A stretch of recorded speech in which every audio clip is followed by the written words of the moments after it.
Praise the Lord. உங்களுக்காக கொடுக்கப்பட்ட இன்றைய வார்த்தை சங்கீதம் 105:15.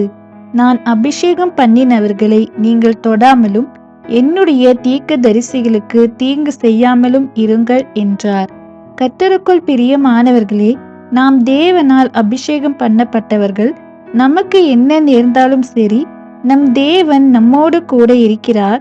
நாம் தேவனால் அபிஷேகம் பண்ணப்பட்டவர்களாய் இருக்கும்போது நமக்கு விரோதமாய் உருவாக்கப்படும் எந்த ஒரு ஆயுதமும் வாய்க்காதே போம்.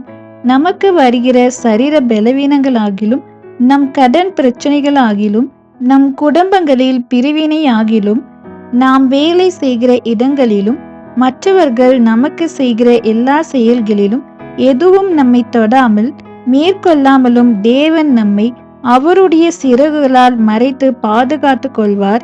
இப்போது நீங்கள் கூட பிறருக்கு தீங்கு செய்ய வேண்டும் என்று நினைத்து, இவர்களை நான் எப்படியாவது மேற்கொள்ள வேண்டும், இவர்களை நான் எப்படியாவது தாழ்த்த வேண்டும் என்று அவர்களுக்கு விரோதமாய் நினைத்து கொண்டிருக்கிறீர்களா? தேவன் சொல்லுகிறார், நான் அவர்களை அபிஷேகம் பண்ணியிருக்கிறேன்.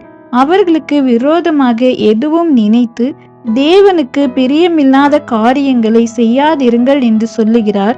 நீங்கள் எதற்காகவும் பயப்படாதிருங்கள். தேவன் உங்கள் பட்சத்தில் இருக்கிறார். உங்களை எல்லா தீங்குக்கும் விலக்கி பாதுகாத்து கொள்வார். ஆமேன்.